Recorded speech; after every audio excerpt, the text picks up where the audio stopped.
अस्सलाम वालेकुम and welcome hustle की एक स्पेशल सीरीज के साथ जिसका नाम है सैलरी से आगे। आपका मेजबान अदील अजहर एपिसोड 2 लेकर आपकी खिदमत में हाजिर हुआ। एपिसोड 1 में हमने बात की थी about the very fundamentals and the very basics of investment and savings. We try to build the case for savings, और अब जो है वो जाहिर है हम चीज़ों को ज़रा नेक्स्ट स्टेप पे और उससे थोड़ा सा आगे लेकर चलते हैं। And how do we do that? हमारी इस एपिसोड 2 का बाय द वे नाम है mutual funds basics. Of course यहाँ पे ये भी आपको रिमाइंड कराते चलें that this series is brought to you by UBL Funds, and UBL Funds has got a range of mutual funds. They have got a range of funds. चाहे आपको stock market में इंटरेस्ट हो, आप monthly कोई income का अपना सिलसिला लगाना चाहते हो, मनी मार्केट में इन्वेस्ट करना चाहते हो, या फिर एक बैलेंस मेंटेन करना चाहते हो, UBL Funds has got all your needs covered. Now let's come to this episode. हम बात ऑफ कोर्स म्यूचुअल फंड्स के बेसिक की तो करेंगे, लेकिन थोड़ा सा आगे जाके, लेकिन थोड़ा सा उससे पहले देखते ही हैं कि भैया एपिसोड 1 देखने के बाद तो मुझे अंदाजा है कि आप लोगों ने अपने पैसे सेव करना शुरू कर दिए होंगे।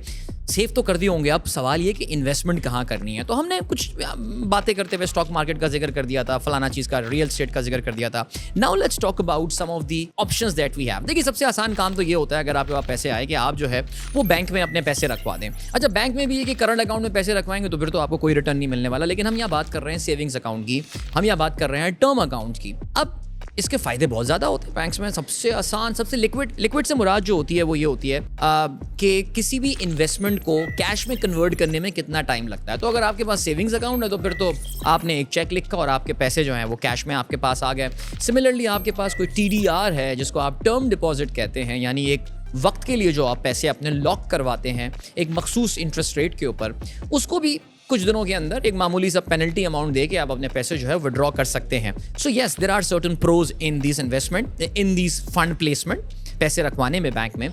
लेकिन इसके कुछ नुकसान भी होते हैं, और नुकसान ये होता है कि बैंक में जो आपको रिटर्न मिल रहा होता है ना, वो अक्सर ऐसा रिटर्न होता है कि वो इन्फ्लेशन को भी मात नहीं दे सकता। अभी तो खैर पाकिस्तान में इन्फ्लेशन इतनी कम हो गई है, वक्ती तौर से स्टेट बैंक कहता है इन्फ्लेशन अब बढ़ने वाली है बाय द वे, लेकिन वक्ती तौर से इन्फ्लेशन अभी ज़रा थोड़ी सी कम हो गई है, तो शायद बैंक्स पे आपको पॉजिटिव रिटर्न्स मिल रहे हों। But for a very long time पिछले सालों में हमारे बैंक्स में हमने ये देखा कि हमें अक्सर जो है वो नेगेटिव रिटर्न्स भी मिल रहे थे, यानी बैंक में रखने के बावजूद भी आपके पैसे की वैल्यू जो है वो कम हो रही होती थी। इसके अलावा जो दूसरी इन्वेस्टमेंट की अपॉर्चुनिटीज लोगों के पास होती है, जो कि पाकिस्तान में बहुत ज़्यादा पॉपुलर नहीं है, वो है बॉन्ड्स में इन्वेस्ट करना। बॉन्ड्स में इन्वेस्ट करना, बॉन्ड्स आमतौर से या तो हुकूमत पाकिस्तान जो है वो इशू कर रही होती है, अगर वो, और बॉन्ड का मतलब ये होता है कि वो आपसे बेसिकली कर्जा ले रहे हैं, और जब आपसे कर्जा लेते हैं तो वो आपको एक सर्टन रिटर्न पे कर रहे होते हैं। इन्हीं बॉन्ड्स का जब शरिया कंप्लाइंट वर्जन होता है तो उनको सुकूक कहा जाता है। और अक्सर आप सुनते होंगे ना अखबारात में, टेलीविजन में सुर्ख पट्टी पहले चला करती थी, अब तो नहीं चलती, कि हुकूमत पाकिस्तान ने फलाना एयरपोर्ट गिरवी रखवा दिया, मोटरवे गिरवी रखवा दी, तरमेला डैम, मंगला डैम गिरवी रखवा दिया। सो बेसिकली होता ये था कि वो उसके अगेंस्ट सुकूक इशू कर रहे होते थे।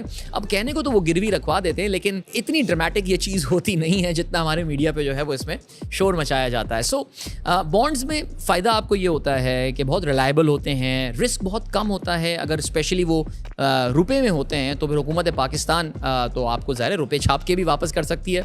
मैं इसमें अब इकोनॉमिक्स के इसके इन्फ्लेशनरी इम्पैक्ट पे नहीं जा रहा। हाउएवर इसमें क्या होता है कि जी रिटर्न्स मॉडेस्ट होते हैं, कोई बहुत एक्स्ट्रॉर्डिनरी रिटर्न्स आपको नहीं मिलते बॉन्ड्स में। सेफ है लेकिन रिटर्न्स कम है। वो एक फाइनेंस का रूल है ना, higher the risk higher the return, lower the risk तो लोअर द रिटर्न, ठीक है जी। प्लस आपका एक लॉक इन पीरियड होता है, आप जो है वो 10 साल के लिए अपना पैसा लॉक कर रहे होते हैं, 5 साल के लिए अपना पैसा जो है वो बॉन्ड्स में लॉक कर रहे होते हैं। इसके बाद जो आपके पास एक और इन्वेस्टमेंट की अपॉर्चुनिटी है वो है गोल्ड में इन्वेस्ट करना, सोने में इन्वेस्ट करना। सोने में इन्वेस्ट करने की जो बात है वो ये कि इंसान हज़ारों साल से इस पर जो है ना वो इन्वेस्ट करता आ रहा है, इसमें कोई शक नहीं है। और सोना एक बड़ी ही रिलायबल धात होती है, उसकी अपनी केमिकल प्रॉपर्टीज़ ऐसी होती हैं कि उसमें कोरोजन कम होता है, वेयर एंड टेयर होता है, और सबसे इंपॉर्टेंट चीज़ कि वो चमकता है। सोना चमकता ही नहीं तो उसकी शायद इतनी वैल्यू जो है वो नहीं होती। सोने में लोग इन्वेस्ट करते हैं। जनरली सोने की इन्वेस्टमेंट जो होती है उसको एक हेज के तौर से इस्तेमाल किया जाता है ना। हेज से मुराद क्या है? हेज से मुराद ये है कि अगर रुपए की डेप्रिसिएशन यानी रुपए की कीमत में कदर होगी, जब भी रुपया नीचे जाएगा आप देखेंगे सोने की वैल्यू जो है वो ऊपर जा रही होगी। अक्सर ऐसा होता है कि स्टॉक मार्केट नीचे जाती है और सोने की कदर जो है वो ऊपर जाती है। सोना ऊपर तो तेज़ी से आता है लेकिन नीचे उतनी तेज़ी से नहीं आता जितनी तेज़ी से स्टॉक मार्केट ख़ास तौर से जो है वो नीचे आ रही होती है। However there is a challenge with gold.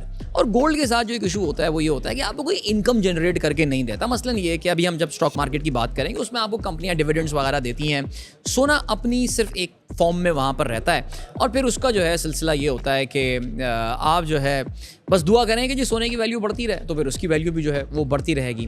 दूसरा जो एक और इशू है सोने के साथ वो ये है कि इट्स द सेफ्टी रिस्क, यानी खुदा ना खास्ता आपने अपना सोना, अब सोना रखने के लिए आपको कोई वॉल्ट तो चाहिए ना, वॉल्ट इन द सेंस कि वो तो फिर हुकूमत पाकिस्तान अपने वॉल्ट्स में रखती है, सोने की बड़ी बड़ी ब्रिक्स होती होंगी जिस फॉर्म में होती होगी, हम फिल्मों में देखते हैं। लेकिन एक आदमी के पास जो है वो कुछ 100 ग्राम सोना होता होगा, वो इट कैन गेट लॉस्ट, चोरी भी हो सकती है।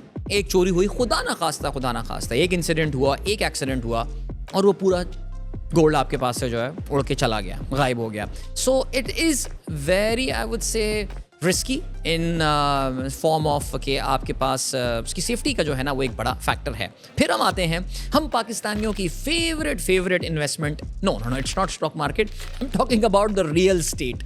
यानी किसी के पास थोड़े से पैसे आए, प्लॉट ले लूँ मैं, अब प्लॉट लेना है पाकिस्तानियों को। नाउ हमारा जो है ना लिटरली ये एक जैसे कहना चाहिए कि एक ऑब्सेशन है कि जी हम बस प्लॉट ले लेंगे।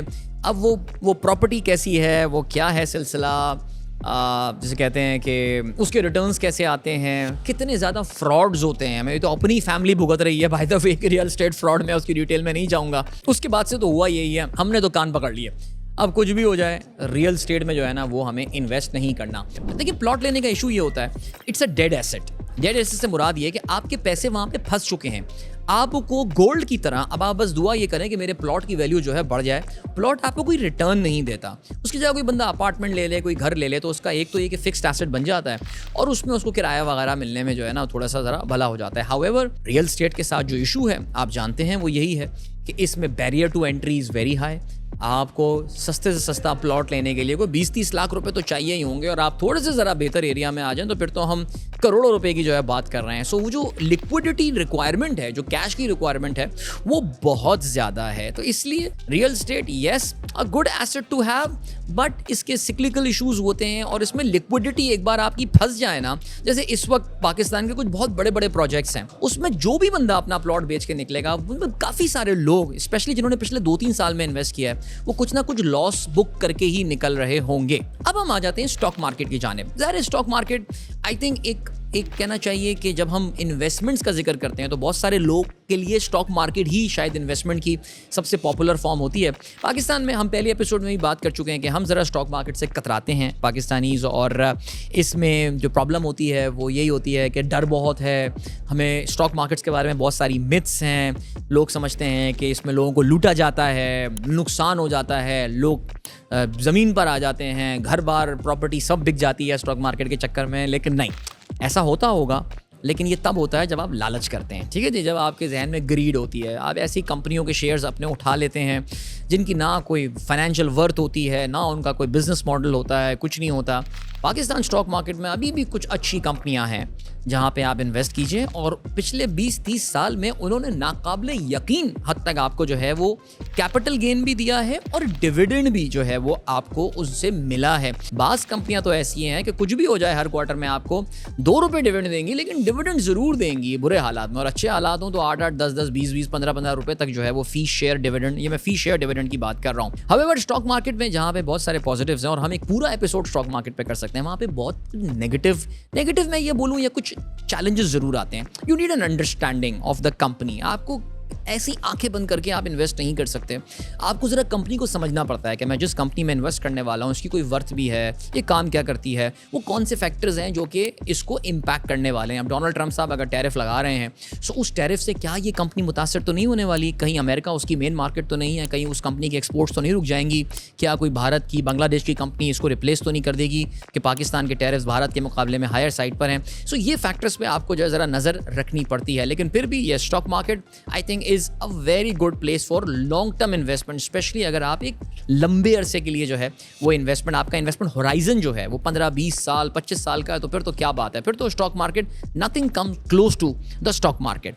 Now let's talk about the mutual funds. Of course that is the title of this. हम फाइनली अपने अब इस एपिसोड का जो मेन हमारा मुद्दा है हम उस पर पहुंच गए और हम बात करने वाले हैं म्यूचुअल फंड्स के हवाले से। So for those of you who have got no idea, मैं थोड़ा सा आपको जरा समझाता हूं कि म्यूचुअल फंड आसान तरीन अल्फाज में होता क्या है। म्यूचुअल फंड दरअसल समझ लीजिए कि एक तरह की कंपनी होती है, एक इदारा है जिसको हम इंटरमीडियरी कह सकते हैं, यानी एक दरमियान में हाइल एक इदारा है। और जैसे मैं हूँ, मुझे स्टॉक मार्केट में इन्वेस्ट करने का शौक है, लेकिन अब मैं ये कंपनियों के बारे में पढ़ना, ये सारी चीज़ें करना, ये मुझसे तो नहीं आएगा, मैं तो बड़ा सादा सा आदमी हूँ।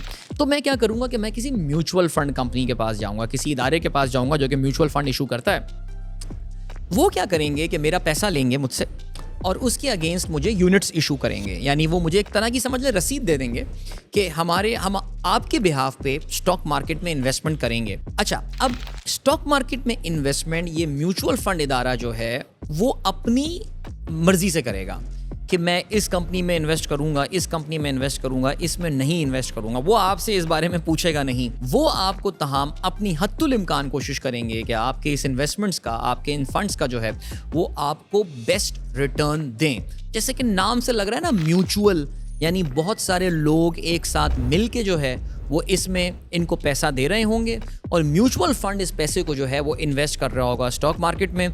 उनके पास फंड मैनेजर्स होते हैं। ये फंड मैनेजर्स जो हैं ये कंपनियों की परफॉर्मेंसेस पे नज़र रखते हैं, ये सेक्टर्स की परफॉर्मेंस पे नज़र रखते हैं कि अभी सीमेंट के कंपनियों में पैसा लगाना है, अभी फर्टिलाइज़र का अच्छा वक्त है, अभी ऑयल एंड गैस में हमें काम करना है, अभी जो है वो हमें टेक्नोलॉजी में काम करना है एंड ऑल। सो ये काम म्यूचुअल फंड्स आपको करके देते हैं। तो कहना चाहिए कि आपकी ज़िंदगी काफ़ी आसान कर देते हैं। नेचुरली इसमें उनकी एक इंटरमीडियरी कॉस्ट भी होती है, एक सर्टेन अमाउंट है जो आपको पे करना पड़ता है, लेकिन द काइंड ऑफ फेवर जो कि आपको मिल रहा है या काइंड ऑफ फैसिलिटेशन जो आपको मिल रही होती है म्यूचुअल फंड कंपनी की जानिब से, उसके मुकाबले में ये अमाउंट इतना ज़्यादा होता है नहीं। म्यूचुअल फंड में मैंने अभी एग्जाम्पल आपको सिर्फ स्टॉक मार्केट की दी है, लेकिन they don't just invest in stock market.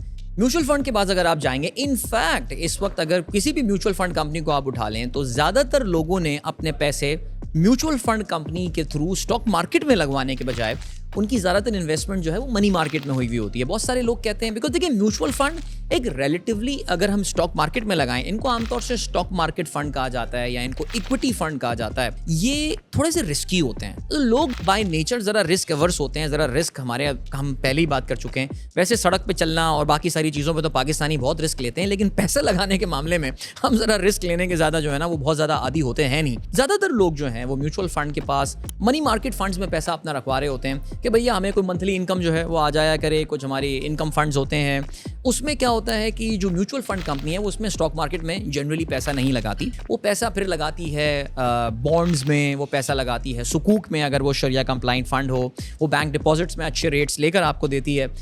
सो उस पर आपको एक वाजबी सा रिटर्न मिल रहा होता है। लेकिन अगर खराब मुझसे पूछें, बिकॉज मैंने भी अपनी इन्वेस्टमेंट जर्नी का आगाज़ जो है वो म्यूचुअल फंड से ही किया था, बट सिर्फ पिछला साल एक ऐसा पहली बार, पिछला और पिछले से पिछला साल, जब पाकिस्तान में इंटरेस्ट रेट्स शरह सूद बहुत ऊपर आ गए थे, तो मैंने बल्कि हमें 21-22%, 20% तक जो है वो अक्सर मनी मार्केट फंड्स में जो है वो जगहों पे रिटर्न मिल रहा था आपको। तो मैंने उस वक्त कुछ पैसे जो है वो ज़रूर मनी मार्केट में लगाए थे, वरना मेरा जो अपना इन्वेस्टमेंट जर्नी है म्यूचुअल फंड के साथ वो स्टॉक मार्केट फंड या इक्विटी फंड में ही होता है। सो इसमें प्रोडक्ट डाइवर्सिफिकेशन काफ़ी ज़्यादा है। आपको अगर शरिया कंप्लाइंट फंड्स में इन्वेस्ट करना है तो वो सिर्फ और सिर्फ उन कंपनीज में पैसा लगाएगी जो कि शरिया कंप्लायंस की जो डेफिनेशन होती है या उसकी जो तारीफ होती है उसमें वो पूरा उतरते हैं। अब अगेन ये एक बड़ा तफसीली और एक बहुत डिटेल टॉपिक आ जाएगा कि कोई कंपनी शरिया कंप्लाइंट कैसे होती है, लेकिन जाहिर है हमारे मुफ्ती साहिबान होते हैं, हमारे उलमा होते हैं जो कि कंपनियों को स्टडी करते हैं, उन्होंने कुछ बेंचमार्क्स बनाए हुए हैं, उन्होंने कुछ मयारात बनाए हुए हैं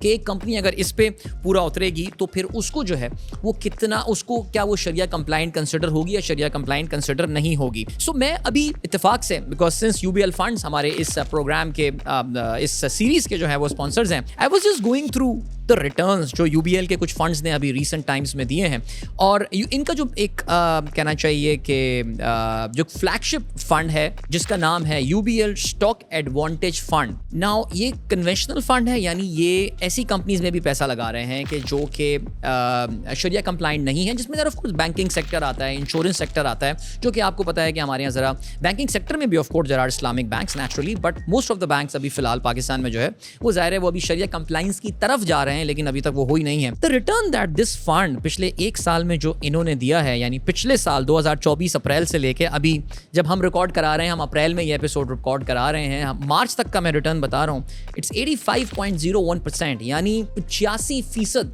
आपको जो है वो रिटर्न मिला है। नाउ देखिए, एक बार बड़ी क्लियर है वो ये कि this is an extraordinary performance, लेकिन ये कहना है कि हर साल ये परफॉर्मेंस रिपीट होगी तो ऐसा नहीं होता। Let's be very honest and let's be very transparent about that. However, just imagine अगर आप यही पैसा अपना किसी बैंक में रखवा रहे होते, या यही पैसा आप जो है वो अपना कोई बॉन्ड ले रहे होते, या यकीन जाने आपको इसका 1/4 रिटर्न जो है वो भी नहीं मिल रहा होता, उससे भी काफ़ी कम, बिकॉज इस वक्त तो खैर इंटरेस्ट रेट्स इतने कम आ गए हैं कि आपको लिटरली इसके मुकाबले में कुछ भी रिटर्न नहीं मिल रहा। So I was talking about the UBL stock advantage fund. UBL funds की एक सब्सिडरी है जो कि जिसको अल अमीन फंड्स के नाम, जो कि नाम से आपको लग रहा है Al Amin is their shariah compliant offering, और मैं उनका भी जो बेंचमार्क फंड है जिसका नाम अल अमीन शरिया स्टॉक फंड है, जो कि ऑफ कोर्स स्टॉक मार्केट एक इक्विटी फंड है, पिछले साल में they have given a return of 77.38%। और अगर हम इसको कंपेयर करेंगे बेंचमार्क के साथ, यानी बेंचमार्क से मुराद क्या है, यानी बेंचमार्क जो मेयार के साथ कंपेयर किया जा रहा है, वो is the best performing stock market fund, शरिया कंप्लाइंट स्टॉक मार्केट फंड पिछले 10 साल में।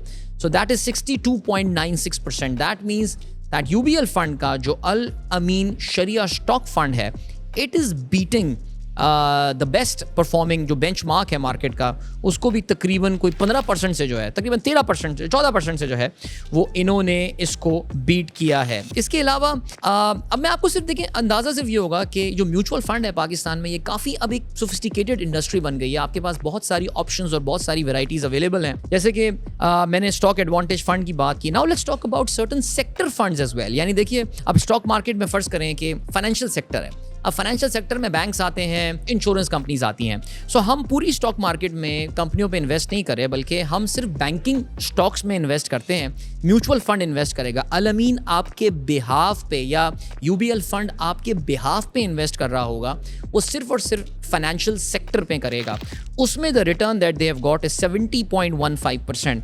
ये पिछले साल का जो है वो रिटर्न है। और दिस अगेन, इसके अलावा yes, I think the best performing fund now is this particular शरिया compliant fund which is called Al Ameen Islamic energy fund. नाउ ये एनर्जी फंड क्या करता है? एनर्जी फंड जो है ये सिर्फ उन कंपनियों में पैसे आपके इन्वेस्ट करेगा जो कि एनर्जी सेक्टर में, जिसमें आपको पता है कि फ्यूल की हम बात कर रहे हैं, ऑयल एंड गैस की हम बात कर रहे हैं, वो तमाम चीजें जो कि एक मईशत को चला रही होती हैं, उन कंपनियों में, अब बड़ी बड़ी कंपनियां, मैं उनका नाम तो नहीं लूंगा लेकिन आप लोग जानते होंगे, सिर्फ उन कंपनियों में इन्वेस्ट करते हैं। And the return that this fund has given is 97.21%। यानी पिछले एक साल में इसका रिटर्न 97.21%। इसका मतलब आप समझ रहे हैं कि एक साल में लिटरली आपकी इन्वेस्टमेंट डबल हो गई है। 100% का मतलब ये कि आपका पैसा डबल हो गया, तो 97 का मतलब ये कि आपका this is very close to being double. This is the kind of return जो कि आपने स्टॉक मार्केट में पिछले एक साल में जो है वो एक्सपीरियंस किए हैं। आपको पता है कि इस वक्त हमारी मुल्क के ज्योग्राफिकल, हमारे जो जियोपॉलिटिकल हालात हैं वो ज़रा थोड़े से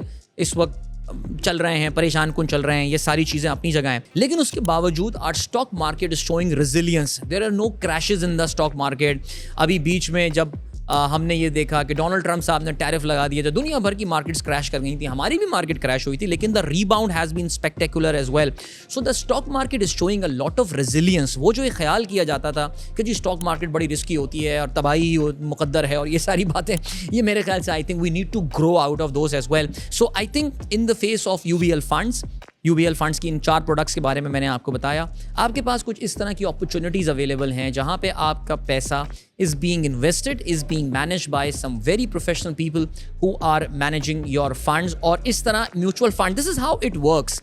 ये तो हम देखें, हमारा फोकस काफ़ी ज़्यादा स्टॉक मार्केट फंड्स के हवाले से, लेकिन मैंने आपको ये भी बताया that there are money market funds as well, जो कि आपके पैसे को बैंक डिपॉजिट में रखवा रहे होते हैं, बॉन्ड्स वगैरह में इन्वेस्ट कर रहे होते हैं। इसके अलावा देयर आर हमारे पास वो भी फंड्स हैं जिसमें आप जो है वो सेक्टोरल हमने आपको बताया। देन देयर आर फंड्स जिसमें हमने ये भी आपको बताया कि बैलेंस होता है। Yes, there are balance funds as well, यानी कुछ पैसा आपका इक्विटी में लगाएंगे और कुछ पैसा आपका मनी मार्केट में लग रहा होगा, तो इसका मतलब एक सॉर्ट ऑफ बैलेंस जो है वहाँ पर क्रिएट किया जा रहा होगा। And of course there is a sharia compliant equivalent for all these funds as well. So guys, this is your basic introduction about mutual funds. थोड़ा सा हमने आपको बताया इस चीज़ के हवाले से। जाहिर है ये कह देना कि 20 मिनट की टॉक में आपको सब कुछ समझा दिया होगा, ये पॉसिबल नहीं है। लेकिन या I am pretty sure and I am confident कि आपको इतना अंदाजा ज़रूर हो गया होगा how to go about, how do mutual funds work, काम किस तरह करते हैं और किस तरह आप जो है वो एक बहुत ही मामूली से अमाउंट से, याद रहे कि म्यूचुअल फंड में the barrier to entry are virtually nothing, एक बहुत ही मामूली से अमाउंट से आप 500,000 रुपए से भी जो है वो अपनी इन्वेस्टमेंट की इस जर्नी का आगाज कर सकते हैं। You don't need to have millions of rupees like in real estate to start your investments and all. So I hope it was worth it. आपने हमारी इस एपिसोड 2 को एंजॉय किया होगा। अपने मेजबान अदील अजहर को इजाजत दीजिए और सैलरी से आगे हमारी ये series which is brought to you by UBL funds, इसकी तीसरी एपिसोड में हम मजीद इन टॉपिक्स को आगे लेकर जाएंगे। म्यूचुअल फंड्स में सरमायाकारी के नतायज मार्केट के हालात पर मुनहसर हैं। सरमायाकारी की पॉलिसीज़ और रिस्क को बखूबी समझने के लिए ऑफरिंग दस्तावेज़ात का मुताला कीजिए।